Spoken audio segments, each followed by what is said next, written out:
How many subintervals did we use?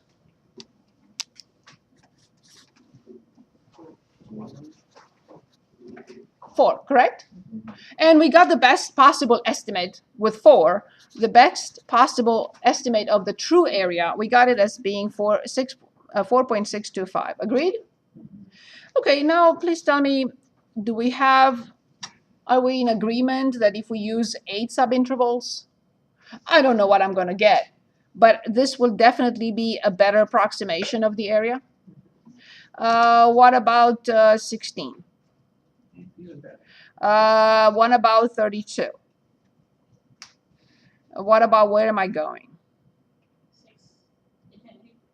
Excellent. What is this?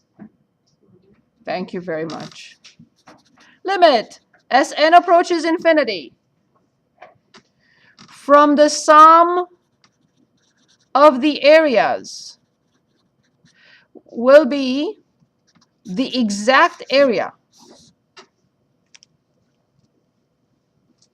Absolutely. And now there is a very important way of determining or writing this. It's called the Riemann Sum. Riemann. Sorry. Yes, R-I-E-M-A-N-N. So, of course, if we increase the number of subintervals to infinity, if we let it go to infinity, we create a limit. And when we create a limit, there is no more approximation symbol. It's the equal symbol, the limit of the sum of the areas. But now we have to talk about how we find the sum of the areas. Okay. So we have to digress for a minute. Ready? If I want to write 1 cubed plus 2 cubed plus 3 cubed plus ... plus 10 cubed, there is a very nice way. And it uses what is called sigma or summation notation. It's a Greek letter. You already asked, Ricky already asked about it a minute ago, literally a minute ago. A Greek letter. The Greek letter S. And this is the notation. No, it's not epsilon. Very good. Sigma. The sigma notation has an index. The index is normally denoted by I or J or K. There are other possibilities, but these are the usual ones. So we are going to say that the summation is from I equals 1. So when I equals 1, I get 1 to the third. When I equals 2, I get 2 to the third. So the summation says plus 3 to the third plus ... 10 to the third. So what will be the upper limit for I? We go from 1 through 10. So 10 is the upper limit. 1 is the lower limit. And the sum is calculated from the generic term I cubed.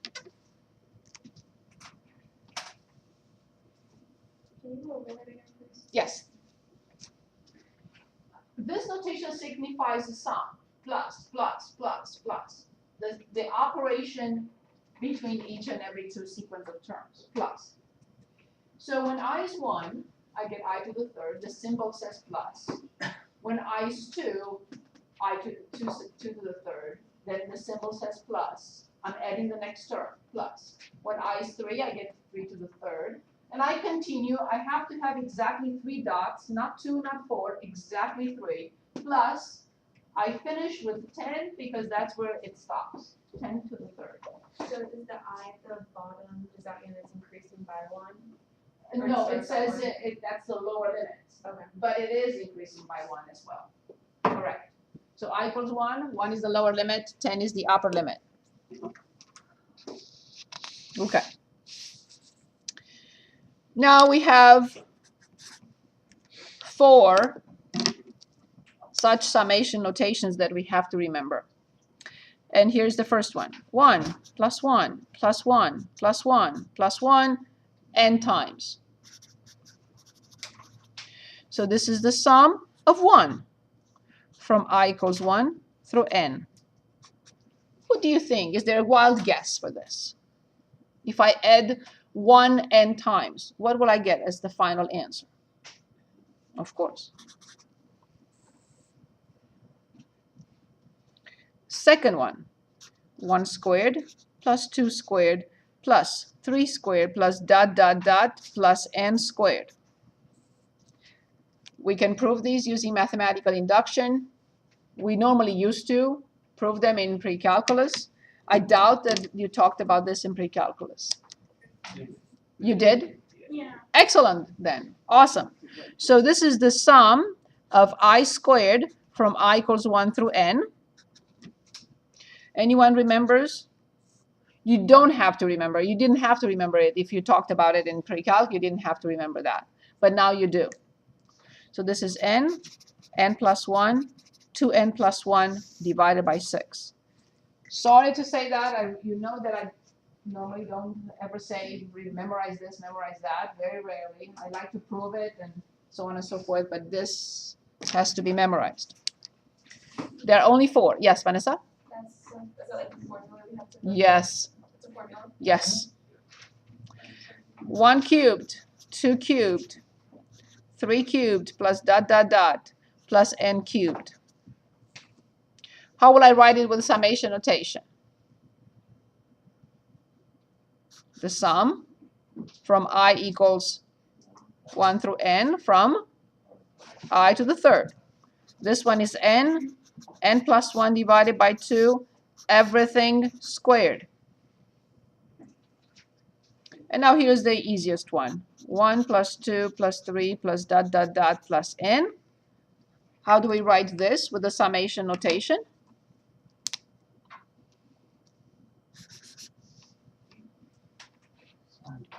From I equals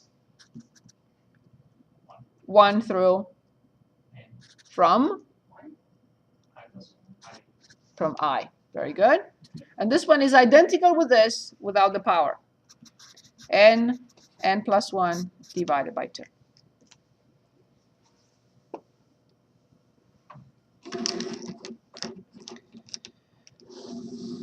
So these 4 must be remembered. This is number 1, number 2, number 3, and number 4. Remember them in any order you want. I will remember these 2 together. This is just n, and this one is the most difficult one to remember. n plus 1, 2n plus 1 divided by 6. Okay.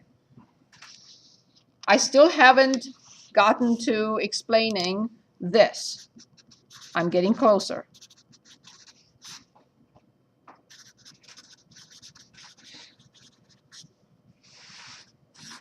I mind you that we are never going to write it like this. I'm just building the knowledge slowly.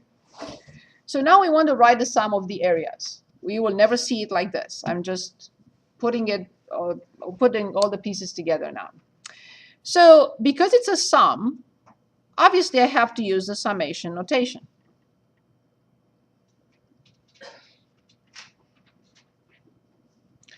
So how did we determine the areas? So this is the sum. How did we determine the areas? In those 3 examples, 3 situations, how did we determine the area? With? Very good. With, which was delta x, right, times height. And we looked at 3 situations. Left, right, midpoint. But if n goes to infinity, does it matter if I use the leftmost point, the rightmost point, or the midpoint? They're so close. And n goes to infinity. It doesn't matter. So the sum from obviously delta x multiplied by f, I cannot just simply write f of x, because f of x is different from each interval. From interval to interval difference, right? The first interval we had f of 0. The second interval had f of 0.5. The third interval had f of 1. The next interval had f of 1.5. So I can no longer just write f of x, but I'm going to write, of course, xi, corresponding to each what? Sub. Exactly. Depending on where I am, if I'm between 0 and 0.5, it's a certain f of xi, f of x, right? If I'm between 0.5 and 1, it's a different height. So, of course, from the first subinterval till the last one, how many?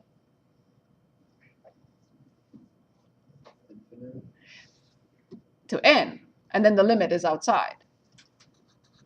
So we have n subintervals, and n will go to infinity, but we have n subintervals, okay? So now, let's identify this, and let's identify that.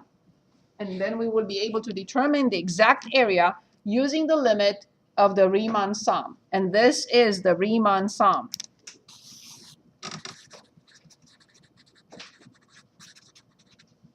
So now let's write it together. Area, exact area is n approaches infinity. I equals 1 through n, delta x, f of xi. Exact. No approximation whatsoever.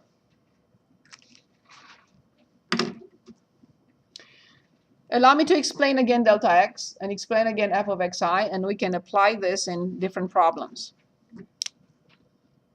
Ready? Yes, please. Is that I equals 1? Yes. Okay. I equals 1 through n. In other words, from the first subinterval till the last subinterval. So the interval, the general interval is a comma b.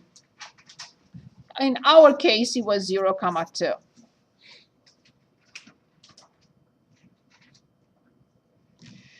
So let's take a look at this interval.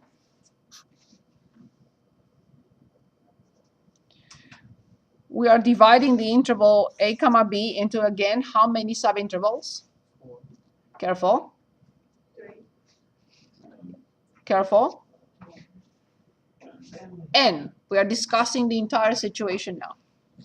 Okay, 1, 2, 3, 4, dot, dot, dot, x, I, xi plus 1, xi plus 2, dot, dot, dot, xn minus 1, xn, it has to be the last one. So x minus 2, minus 1, xn. So imagine the function is right above the interval somewhere.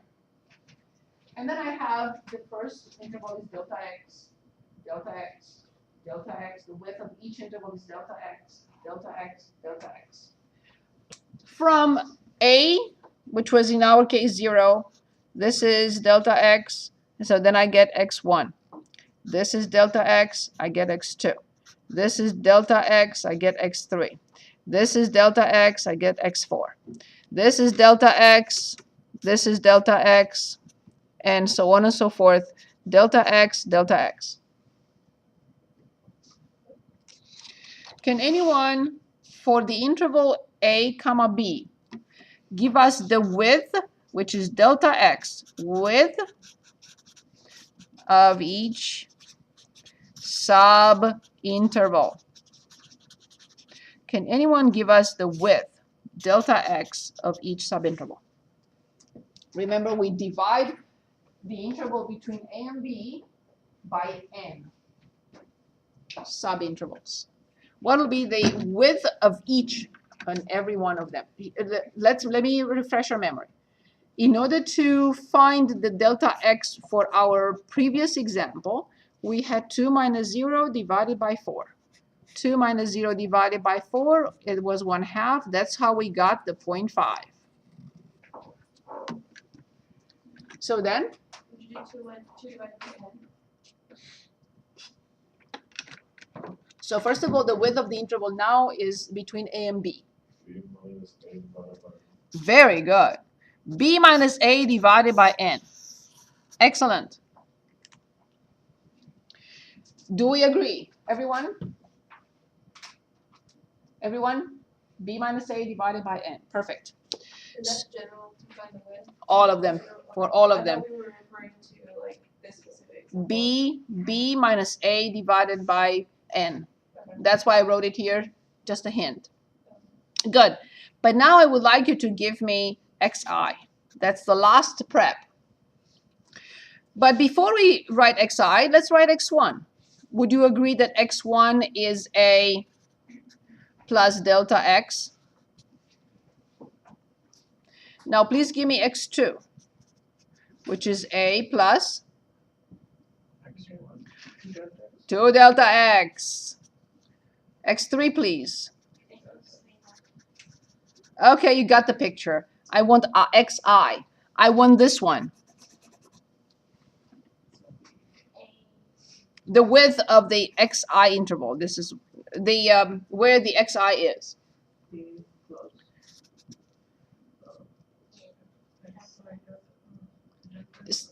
Say it again. I cannot write xi equals. Very good. When the suffix is 1, then I have 1 delta x. When I have x2, then I have twice delta x. When I have 3, then I have 3 times delta x. When I have I times delta x. Right? Is that better, everyone? Okay, perfect. So now we can find, that's our note, we can find the exact area using the limit of the Riemann sum only for polynomials degree up to 3. If you ask me to find the limit of the Riemann sum using a sine function, I won't be able to. A cosine function, I won't be able to. We don't have the tools. But if you ask me to find the limit of the Riemann sum for any interval, for any polynomial function, degree 1, 2, or 3, we will be able to. So please choose. Give us a function, give us an interval, and let's find, oh, we already have a function, why not? We started with 1 before we continue. Let's find this exact area because we don't know what it is. We think it's quite close to 4.625, but we're not sure how close. We want the exact. Okay? So remember what we are going to do. We're going to find the limit as n approaches infinity, I equals 1 through n, from delta x f of xi. We're going to calculate this for the given function that we started with an hour ago, x squared plus 1. We have several preps. Oh, and the delta x. Let's write the interval again, 0, 2. So again, let's write what we are interested in. Find the area. And I'm going to put now the exact. This time we can find the exact area under f of x equals x squared plus 1 on the interval 0, 2 using the limit of the Riemann sum. Now we are capable of determining the exact area under f of x equals x squared plus 1 on the interval 0, 2 using the limit of the Riemann sum. And you can say, why do I really need to do this? It's a very important tool for many reasons. Number one, when we get to integrals, we will be asked to find a definite integral, but we will not be able to find the antiderivative. We are not able to find the antiderivative for every function we want. But determining an approximation will give us a very good answer of the area. I'll remind you of this when we get to integrals. Okay, so prep number 1. Delta x. I have to determine this piece first. Assume we have never seen it before, so I need to determine it again. How much is delta x? 2 minus 0 divided by n, so this is 2 over n. A minus b over n. A minus b over n. That's our prep number 1. Prep number 2. I need this piece next. I don't know what it is. xi. We know the formula now for xi.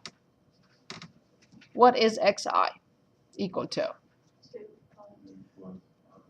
Let's write 0 for everyone to see. It's the leftmost point. I can't start with the rightmost point, right?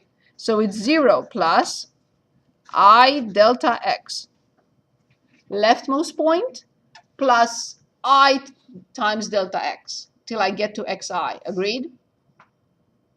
Okay, so this is 0 is 0. Delta x is 2 over n, so it's 2I over n. Finally, step 3 or prep 3, f of xi. Can anyone give us f of xi?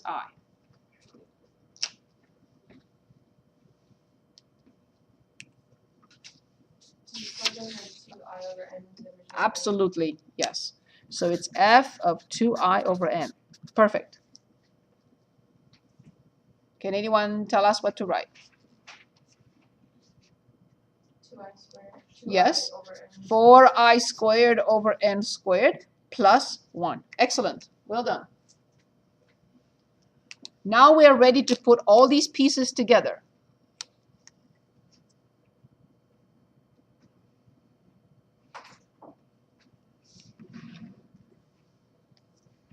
Before we do that, let's talk about the properties of the summation or sigma notation, without which we can. Yes, Brayden? I was just confused on how we got for f. Say again. I was confused on how we got f equals 2i over n equals 4i squared. Yeah, the function is x squared plus 1. This is my x. I square it and plus 1. When I square 2I over n, I get this. Plus 1. Right? Yes? Is that okay? I just don't understand why we're plugging in 2i over n. Because I have to find f of xi. I have no choice. It's f of xi, and I have to find it. And why are we using f of x? The x squared plus 1 if we're trying to find f of xi. So why by using, that's the function. I'm using this function. I'm given the function. So that's the function. I have to find f. I have to find xi, and I have to plug in xi in the function. Remember from the 3 methods that we looked at, we plugged in 0.5 in the function we had. We plugged in 1.25 in the function we had. But this time I plug in sequentially till I exhaust n subintervals. I plug in the first and the second and the third, but xi changes. It's a different height, right? So if we go back to what we covered, what we looked at last hour. So here, for the first subinterval, this is x1. And then this is f of x1, this is f of x1, this is f of x2, this is f of x3, this is f of x4. And the next one and the next one, and then I'll get to f of xi. Because now when I is 1, the height is here, then when I is 2 is this height, when I is 2, so it all changes. The height changes from the first subinterval to the last subinterval.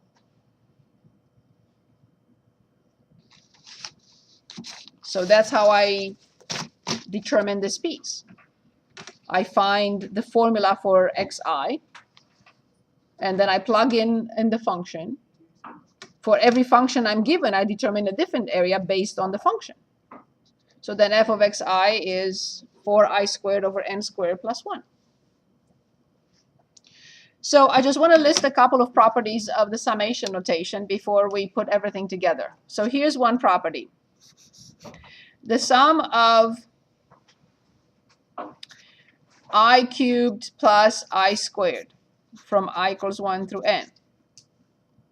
This is the same with the sum from I equals 1 through n from I cubed plus the sum of I squared from I equals 1 through n.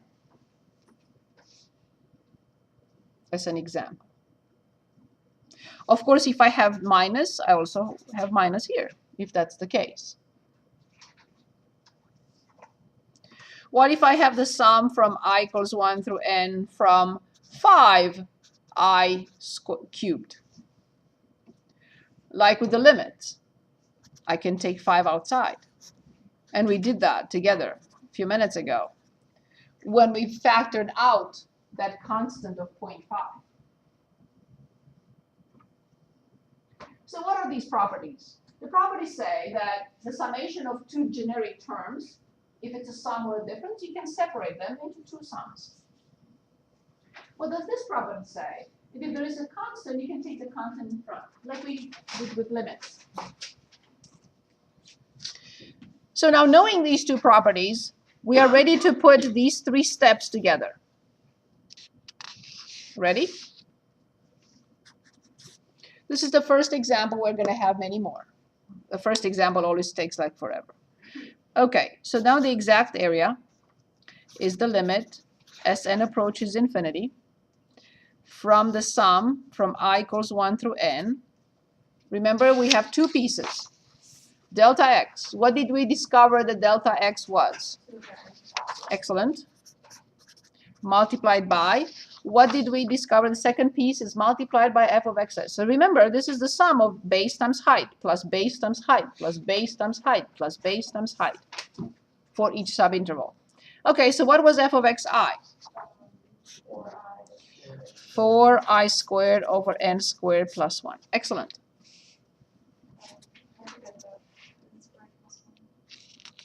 We just discussed that f of xi. I'm replacing f of xi in the... That's okay.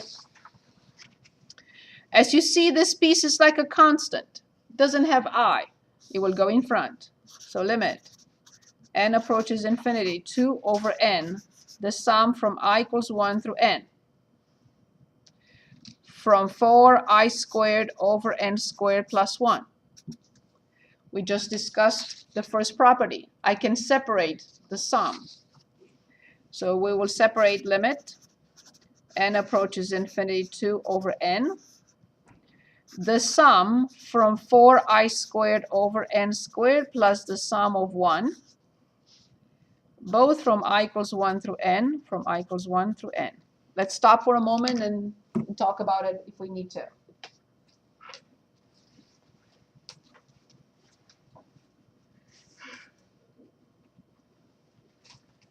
So we are not done. We applied two properties, the two properties that we discussed. The constant of 2 over n goes in front. So now the sum is from these two. I can say the sum of the first term plus the sum of the second term as we just wrote it. Now, 4 over n squared is a constant. It will go in front of the sum, not in front of the bracket. But 4 over n squared will go right here in front of the summation notation or sigma notation. And then you're going to give me something. So this is 4 over n squared, the sum of I squared from I equals 1 through n, and the sum of 1 from I to n. And now you are going to give me this, and you are going to give me this, because we discussed them, and there are two formulas that out of those 4 that we have to know. Yes? Can you go over why you put the 4 over n squared? It's a constant. It's like this. It's 5 times I cubed, so 5 goes in front. Okay. So 4 over n squared doesn't depend on I, it's a factor. It goes in front of the sigma notation. What do we replace this by? n plus 1, 2n plus 1 over 6. What do we replace this by? Excellent.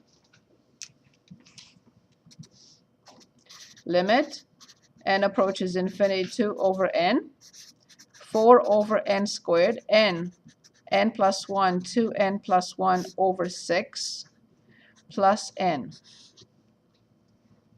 I think we have made a huge step forward. Yeah, because I got rid of the sigma notation. I replaced it with what it equals to.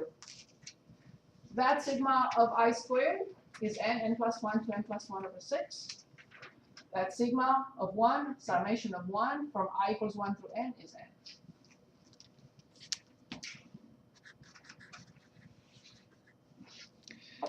Very good. So all I have to do now is find the poor limit.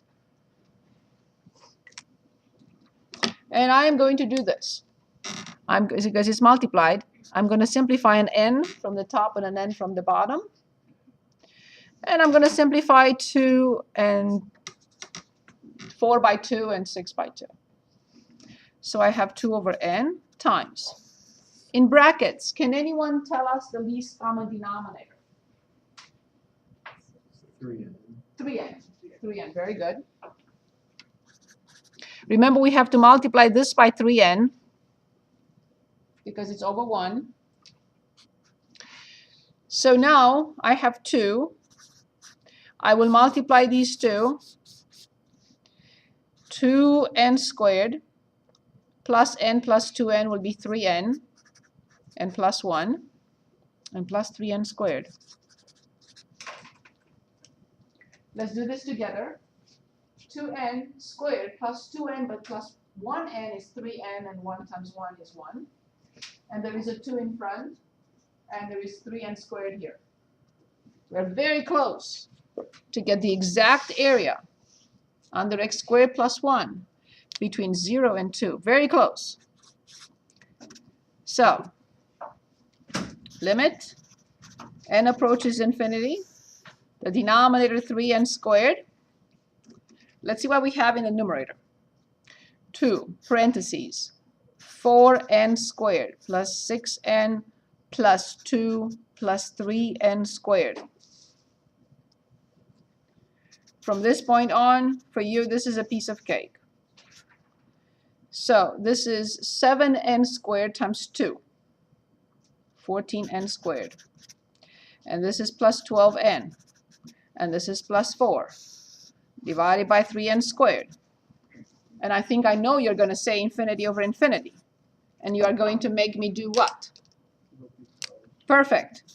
Limit. As n approaches infinity, you are going to say 28n divided by 6n and plus 12. And then you're going to say again infinity over infinity. And you are going to make me differentiate again, which will say 28 over 6. And now you're not going to make me differentiate because the answer is, and this is the exact. I know. It took me, I write very big and it took me 16 pages. I know. But I needed a lot of explanation. I don't get where the 14n squared is 12n plus 4 plus 3 is 7. 7 times 2 is 14. 6 times 2 is 12. 2 times 2 is 4. Better? And yeah, did we not multiply the numerator by 3n squared? Or No, we are not multiplying. This is a bracket. multiply by This is a 3n? bracket. We have 2 times all this plus 3n squared. The least common denominator is 3n, so I have to multiply this by 3n. So that's how I get the 3n squared. So then I have to distribute. Why don't you multiply the whole numerator by 3n? Because it's only a fraction. It's just one fraction. I cannot multiply by 3n. This piece already has 3n in the denominator. I'm not going to multiply again by 3n. If it has 3n in the denominator, only this one needs because it doesn't have 3n in the denominator. Any questions? Any questions? Okay, let's choose another function and practice this one more time. Please give us a function. It can only be a polynomial function, degree 1, 2, or 3. We do not have tools to do anything else. I'm ready for your function and your interval. Now, if you want to be nice, you'll start the interval at 0. If you don't want to be nice, you will start the interval anywhere else, and the work will be more extensive. Will you give us one of those in the test? I'm sorry? Will you give us one of those in the test? With no, but I think we should see one, in my opinion, but it's up to you. What? Shut up. Shut up. Okay, Chris can get his own test. No, I don't mean on the test. I don't mean. No, he means right now. So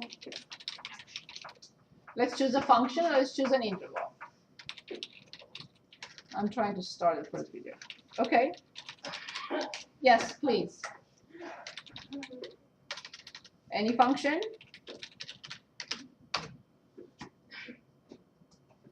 And an interval, please.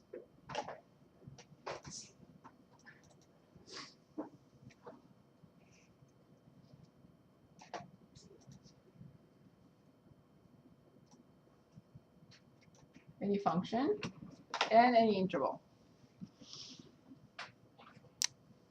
Okay, let's look at f of x equals 3x cubed minus x. Ready? And let's say we can try to start at, let's say, 1 to 3. We need the prep. First prep is delta x. Can anyone give us delta x? 3 minus 1. Over n. Very good. 2 over n. Can anyone give us xi?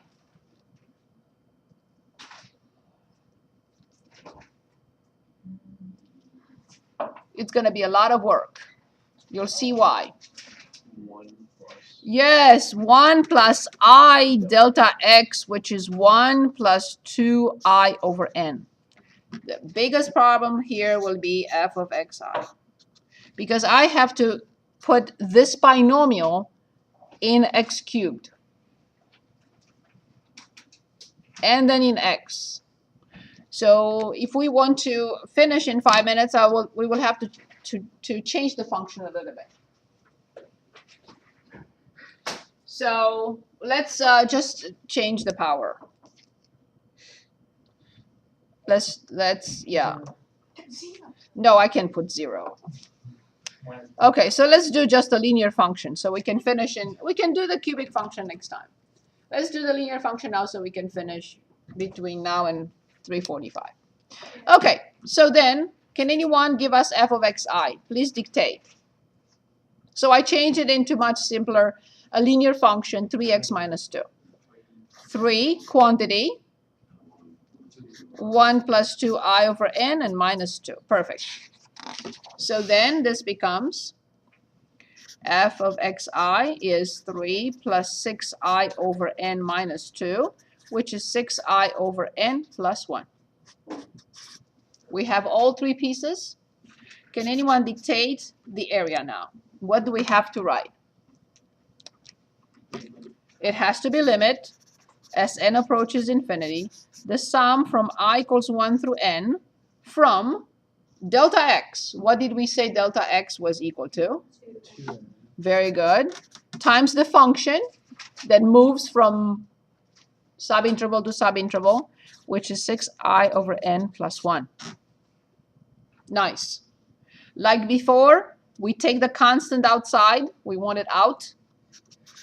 Limit, n approaches infinity. 2 over n, the sum from I equals 1 through n. Apply to 6I over n and apply to 1. We did 2 steps in 1. So we moved the factor in front, and we also separated the 2 sums. The sum of 6I over n plus the sum of 1. What will be the next step before I get rid of the summation notation? Get the 6i. Exactly. Awesome. See, it's not that bad, but I had a lot to explain. So that's why it took us so long. Or me.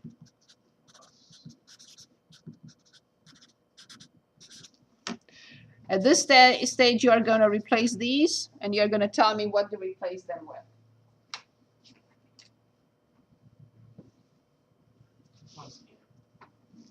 So this one is n, I agree, and this one is n plus 1. No, this is just the 1. It's not I squared. So this is just I, n plus 1 over 2. So limit n approaches infinity 2 over n. 6 over n times n plus 1 over 2 plus n. And this is so nice that even the denominator disappears inside. So I simplify by 2, and I simplify by n. So this is limit n approaches infinity 2 over n. What do we have left in parentheses? So n with n went away, 2 with 6, and I only have a 3, and I have n plus 1, and I have n. No more denominators. 3n plus 3, n plus n. So this is limit as n approaches infinity. So this is 3 plus 1, right, is 4. 4n plus 3 times 2. 8n plus 6 divided by n. What did you, can you go over it? What did you do? So it's 3n plus 3 plus I know n. but like how you got to 8n plus 3 plus n is 4. 4 times 2 is 8. And 2 times 3 is 6. Wait, where'd you get the 4 from? 3n plus n is 4n. Okay. 4n times 2, 8n. And 2 times 3 is 6. Okay. And then you're going to say, yes, this is infinity over infinity. So its limit as n approaches infinity from 8. And the answer is 8.